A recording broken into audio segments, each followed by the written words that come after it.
Good morning. So I'm just logging on a little bit early to just get the bug out that has been happening, and it doesn't look like it's happening today, where there's just like a frozen screen of a picture of me from the previous day. So it doesn't look like that's happening today. So yeah, just hang in there for about 1 minute. Um, see, yeah, it just picked back up. So hang in there for just about 1 minute while I settle in and get ready. I'll kick off in like 1 minute. It's not a huge deal. But I just wanted to make sure that the camera was right. And also today, a little bit of a advanced apology. The audio is going to be not as good as normal because I don't have the microphone in and I didn't have the time to reset it. So we're just going to roll with that today. So this is going to be a really important TPM session and very important as far as talking about what we're doing here and why this is as potent as it is. So let's get started. So good morning. Welcome. This is the TPM practice space, and the intention of this is creating some time and space to begin the process of starting your consistent Parinama practice. I'm Katie Bickford. I've done a bunch of things. I've like written a book. I was an executive for a while. I have like studied and lived in all sorts of places, learning yoga, meditation, Kriya, pranayama. And my point on that today, as it relates to our topic today, is that I spent a lot of time in my life trying to reconcile this sensibility. It's like when people are, the searchers are looking. I did traditional stuff like therapy. I've done kind of everything, chiropractic, lived all over the world. I've eat, pray, loved. And the thing was, and this is what we're going to talk about today, which is the construction of your nervous system, parinama, the hubs, and why this matters so much for you, why this matters so much for us, and why this is so effective and potent, is that I was doing I found myself, and this will be a little origin story time, part of it at least, that I was doing hours of yoga a day, eating about as clean as humanly reasonable. I'd done, fasts where I'd been, out in the desert for a month, like drinking green juice. I mean, I'd done kind of everything. And I reached an age where I noticed repeating patterning. And it was the kind of thing where it's like, this just keeps happening. This dynamic in my life, this just keeps happening. So for today, as a starting point, my prompt would be like, think about this. What are patterns? Usually this has to do with things that are related to like financial patterning, relationships, work, like employment dynamics. A lot of this is like dynamics with other people, dynamics with the world, how we interface and interact with the world.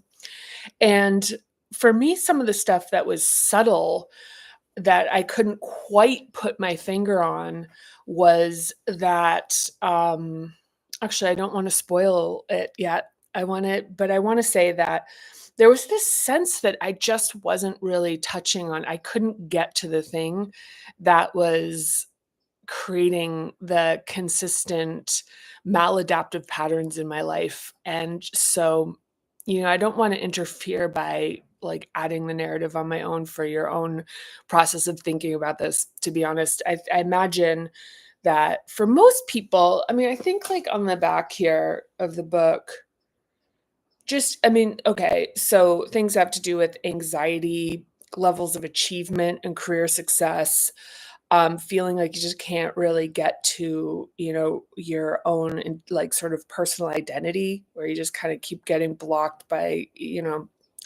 life purpose, connections, relationships, intimacy, whatever. So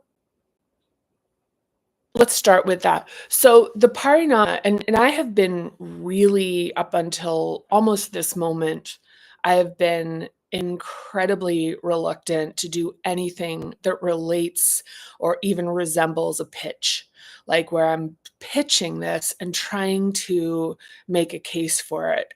For whatever reason, I'm crossing that threshold, and I'm beginning to start this process of how do I talk about this in sort of stacking the rationale with it. So I'm going to start with one piece of information, which is that, and this is science. This is not this is not a baseless claim.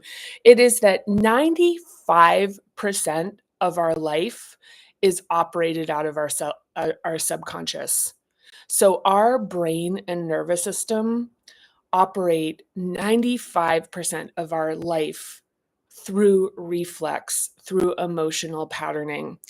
And 5% of the time that we spend in a given day, in a given whatever, is actually consciously making choices. So you know the feeling when you're really sharp, and it's kind of the difference between just, adjusting this versus saying left hand, grab screen, move it. There's like a command aspect of us being like, okay, I'm going to do this. And it's like taking over the reflexive system and becoming, and there's a certain kind of presence that we feel. One example of this would be, when you start a new job, and it's like the first day, it's exhausting just because figuring out where the bathroom is and the conference rooms are and where you sit and meeting new people, is that downloading new information and behaving in new ways is actually really demanding on our physicality. So the caloric demands on cognition are extraordinarily high. And with our brain, one of the things that's sort of like an inconvenient truth is that our brain uses like between 10, our brain uses between, and thinking uses between 10 and 20% of our caloric intake. And when you're solving new problems, that increases. So there's a tremendous energetic demand on cognitive thinking. So we're conserved to operate out of reflexes and patterning. So just take a moment and let that sink in. And that is not a new age claim. That is a baseless claim. That is literally the reality of our biology and our biology and like biophysiology. Okay, so the next question, I think, which is the next step in like the logical questioning, is like, okay, well, 95% of my life is operated out of these subconscious and unconscious patterns. Where do they come from? Like, what programmed them? And why can't I change them? Why do they work in opposition to my conscious desires? Why do I want something, and then my physicality, my emotions, and my reflexes so-called self-sabotage and steer me towards an outcome that I don't want, but one that is familiar to me? Why? You make the decision. Classic one is like, maybe you want to be healthier. Maybe you want to be, like be doing more exercising. Maybe you want to be eating so your body's feeling better. and then you don't.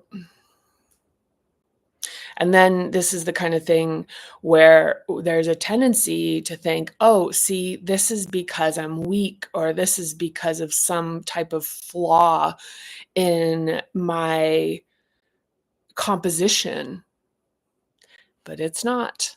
Let's talk about it. So, let's talk about how the nervous system reflexes are formed. So, first and foremost, let's start with the tangle.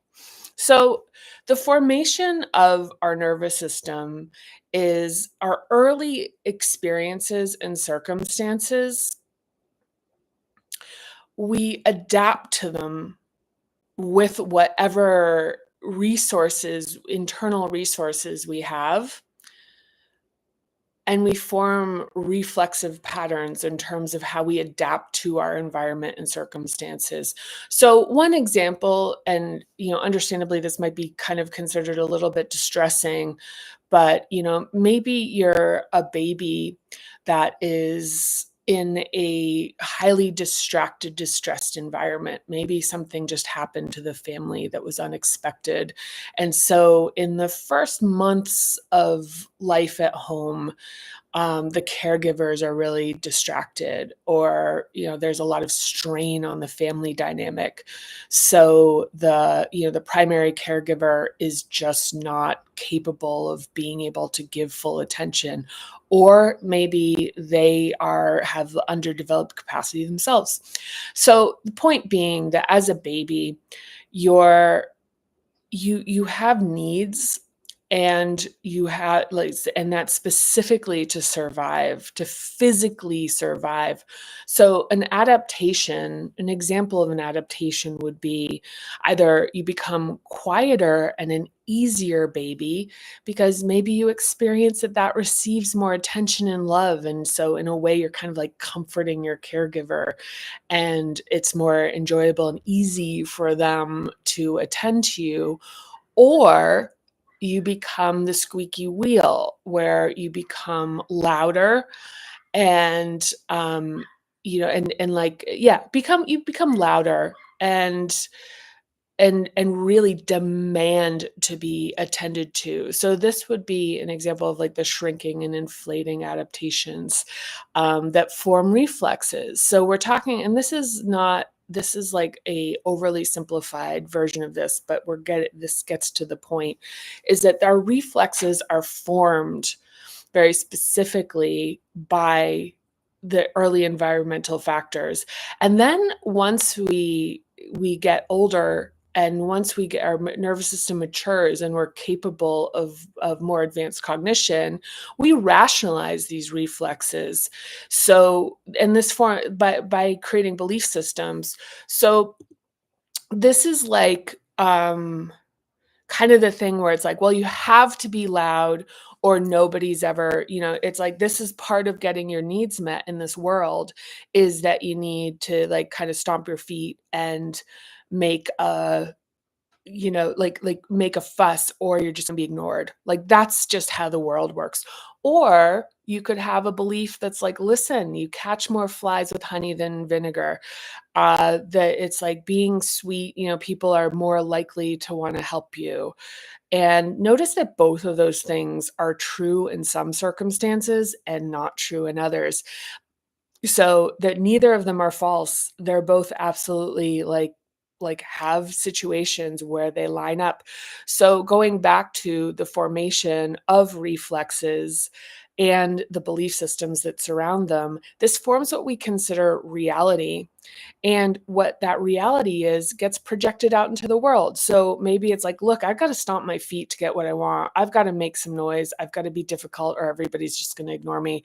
And that's just how the world is. If you don't ask, the answer is always no, which also isn't really true. There's a principle there worth mentioning. But, none of the stuff is like unilaterally consistent. Like, so one of the things that we ultimately work on is becoming really dynamic and adaptive, instead of having these fixed ideas about like this is how the world works. So back to the tangle, is that the projection of this reality that we place into the world A lot, so in some cases, we actually find a world where where our reflexes and our belief systems line up with the how other people feel about how things work. So we actually take our sense of what reality is and either project it or sort of like force it into the world and sort of, like we'll kind of talk about that later. Or we actually seek familiar environments and circumstances where our sense of what reality is lines up and makes sense. Because once again, keep in mind that any type of belief system or reality that you form, there is community and there are people that align with it. You just may not you're like, right now, most of what you exist in and the type of world and community you operate in is a reflection and of your reflexes and your belief system, your sense of reality and what you sync up with. So we project that out into the world and the world responds accordingly. The world reacts to it. And what this does is it tightens, and this is why it's the tangle, it tightens our notion that this is a fixed fact, that this is reality. The tangle just is like keeps every time, and this gets validated over and over and over and over again.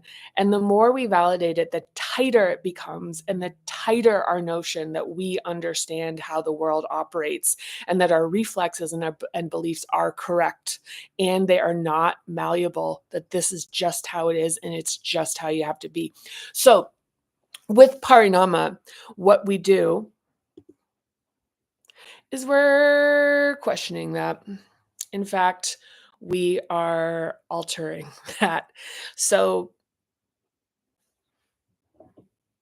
with Parinama, what we're talking about is we're looking at, okay, so if 95% of my behavior is subconscious and unconscious, and if that was formed through patterning, through responding and adapting to my early environment, which, by the way, most of it was happening before we had the ability to form memories. So we don't really remember a lot of how this formed.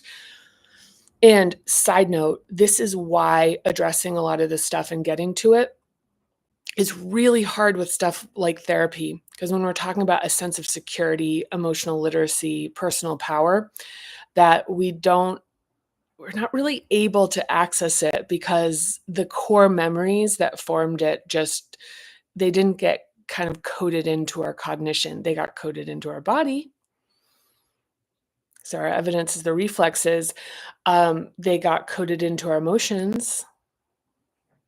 And then the beliefs are sort of layered on top. Okay, so this is a moment where I wish that this was more interactive and you were sitting here right now with me and I could check in with where you're at with this concept so far, because I'm going to layer on one more aspect of this before. So I think, like layer on one more element of this before we do an exercise.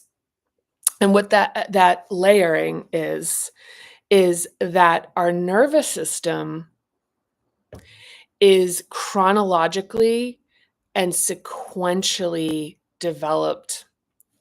And this is where we get into the Parinama notion of hubs.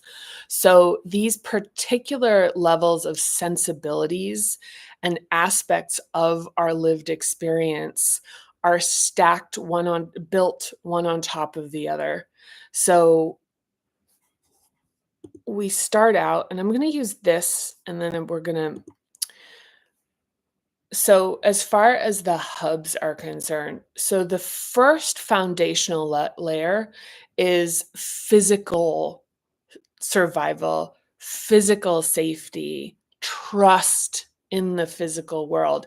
And by the way, if this foundation is not formed, at least functionally, there's a fixation that remains with it that interferes with the development of the following layers of our nervous system. But that more on that later. So the different aspects of what it feels like to be you are the first layer is security and trust, which is the infant. And then the feeling and emotion and actually synchronizing with the world, but mostly feeling and emotion is the second layer that we learn as infants by sinking in with our caregivers. Then we get into the toddler era, and I think this might actually be good to look at as the little kind of seeing like the body language of each of these stages is was kind of like my intention with this graphic is that you're getting into this autonomy and individualism and power. So that how that is stored in our body, like how we feel about our power and individuality and self-determination. And then, in the early childhood, we get into, you start to get into that early school age and socialization with relationships and connection with others, and ultimately even our internal relationship with ourselves starts. And then in early childhood, you've got, communication, creativity, expression, listening. Adolescence is focus, insight, vision. And then early adulthood, we're forming intelligence, information processing, belief systems, and even connection to higher power. And so, granted, these are all present to a certain extent, in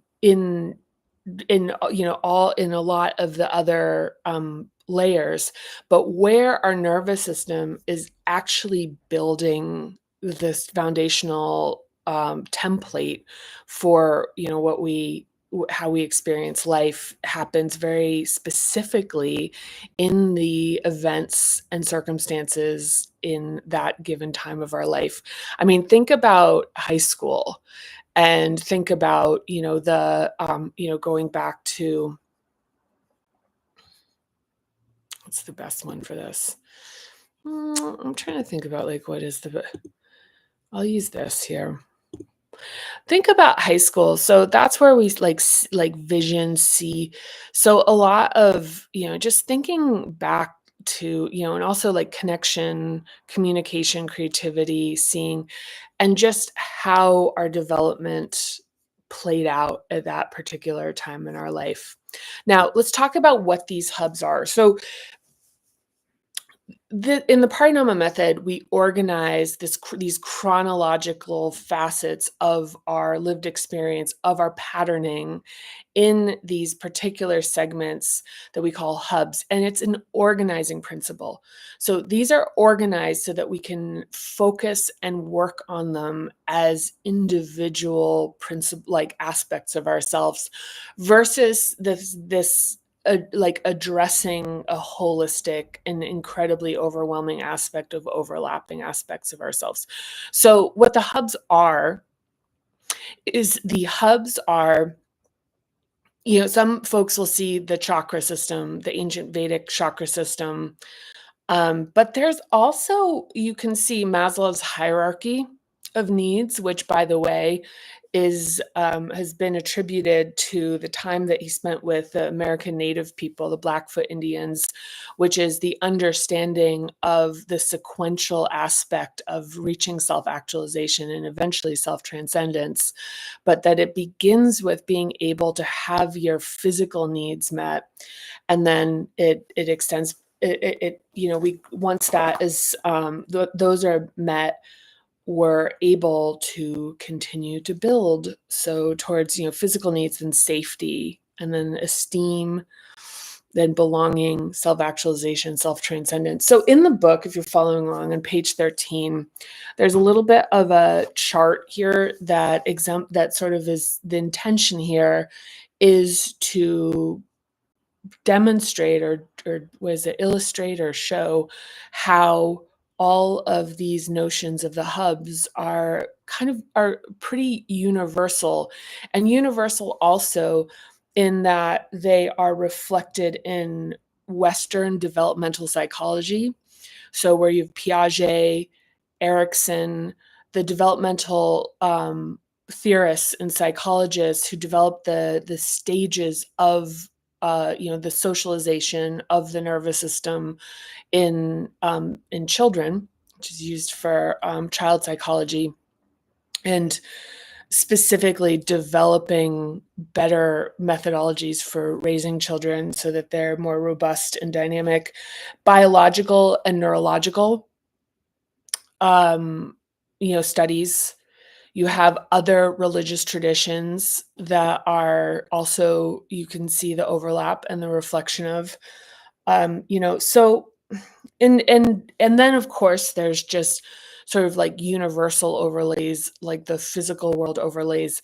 And so the hub, while it certainly, and I've also color coded it, that it maps to the chakras, like what we're doing is we're using this as an organizing principle specifically so that we can look at, our physical sense of security, our ability to connect and have emotional literacy with ourselves and others, our sense of power and individuality within ourselves, our relationship with both ourselves and with other people, how we connect with others, our comfort with how we express ourselves, our ability to create, our ability to listen, and then our perception, our ability to see and trust our intuition, our ability to have ideas, our ability to make decisions.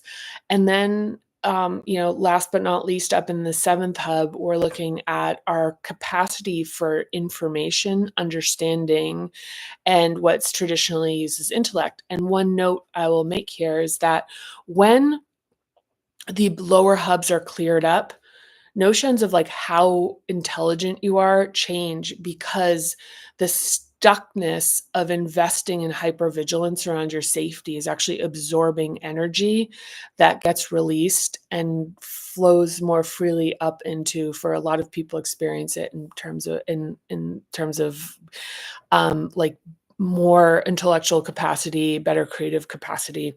So that is where we're going to go today. And I think it's a doozy. I loved this session, to be honest with you, because I think it is hopefully there's a sense of revelation and optimism here, because what we're doing in each of the hubs is we're learning what they are. We're understanding the circumstances and events. We're understanding the interruptions and stressors that impact the development of that particular hub. And then we come to know the adaptations. So the adaptations as far as like, okay, do you overcompensate or undercompensate? So inflate or shrink. So that do you get louder? Do you get quieter? And this shows up in all of the facets in its different ways, but the mechanism remains the same. And then last but not least, we're using techniques and exercises that are reflexive. So we're actually using our somatic practices, looking at our emotions, so some self-reflection, and just cognitive, so under some deeper understanding. And a lot of the cognitive is actually happening in the reading and the understanding and the working, in the learning, understanding, and knowing. So last but not least, I've got 3 minutes, so I'm going to make the most of it. Is let's do the body mind tune in. So this is page 272 if you're following along in the book. And this is something that I used a lot when I was writing this book because it was extremely overwhelming at times. And I'd become kind of lost in the sauce of it, where there'd just be so much that I was comprehending. And the thing that the true north that I always pointed to is that I have to always remember there's nothing wrong with me, because a lot of these concepts can start to flood in, and it's like, wait, and the old patterning can grab them and create overwhelm. So I use this check-in. So let's just do it. And I'm going to try to do it as quickly as possible. I'm going to read it and I'm going to do it with one hand. This is like a two-hander.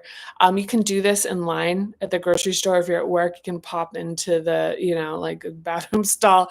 You can do it when you're just sitting on the couch, starting your morning, drinking your coffee, whatever. This is a really passive thing that you can make a pretty significant impact in a very short amount of time. So just quickly, I'm going to try to run through this, is join me in like establishing the connection in both of your feet with the ground. So just notice where your feet are existing right now, and if you can, get them flush and the soles of your feet on the ground.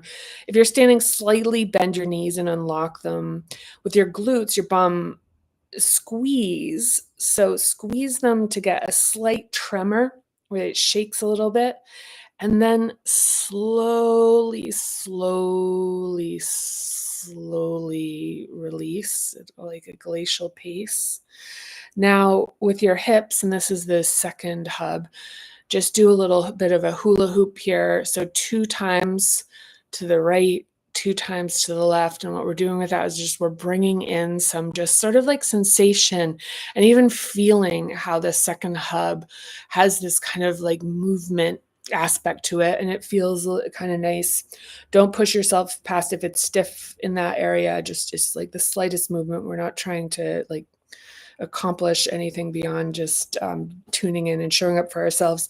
Next, push your feet into the ground, and notice how when you push down, there's this natural, extension of posture upward. So upward and eyes facing forward. And so it's just feeling that integrity of how you're pushing down. Even if I'm sitting, can just do this. You can feel that, with posture, a lot of times it's like sit up straight, but that's like where that's originating with no base. So what we're doing is we're looking at postural, like the postural aspect of ourselves, specifically our midsection, as being something that actually benefits from having a solid foundation of pushing down from the first hub. So on the inhale, expand your torso in all directions, 360 degrees, followed by like a single exhale through the nose using the diaphragm if you can. And so the reason that we're doing this is we're actually trying to expand our breath into our back. So usually when we're breathing, we're kind of tummy out. So this is for the third hub. We're bringing our attention to our, doing another one because I kind of like it. So one of the Parinama exercises used to be to use a little, like a softly tied, was it with a carrot, like the D-rings, a belt, yoga belt, and breathe into it and make sure so you could feel it in all directions. So so take a natural slow inhale with your hands at your side, and exhale your arms out. And now inhale your hands to your heart, and hold your hands on your heart for one breath and just connect with yourself here. And a single gentle neck roll clockwise, nothing too extreme here, just very gentle. And then do one counterclockwise. So this is where we're just kind of bringing attention to like any tension or the sensibility that's in our neck and a little bit in our shoulders. So inhale the chin to the sky. Maybe unlock your jaw and open your mouth wide. And then exhale your chin back down to your chest. And this extends the back of the neck. I have a little cough in there. Actually, it feels nice to kind of stretch this out. And then a quick tug on the earlobes and massage the ears. And then say to yourself, even as challenges come my way, I love and accept myself. Again, even as challenges come my way, I love and accept myself. Now place the heel of your hands on your eyes, both of them, if you're not reading the book. And inhale and visualize the day ahead. Now imagine how you want to feel.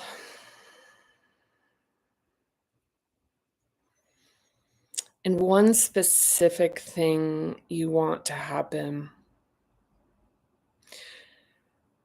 So I actually want to feel calm today, and The one specific thing I want to happen is I want to go and have a nice lunch today after I've worked really hard over the last couple days.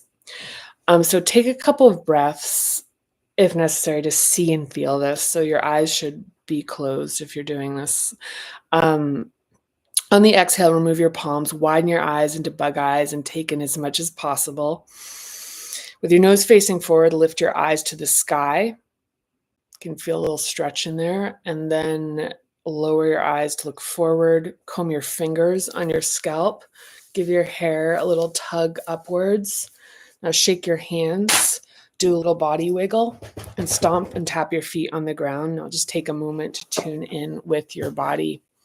All right, so I ran over, and so I'm going to jump off, and I will see you tomorrow. Thank you for coming along. Please interact if you have any questions. Please, I love seeing comments. I love seeing the likes.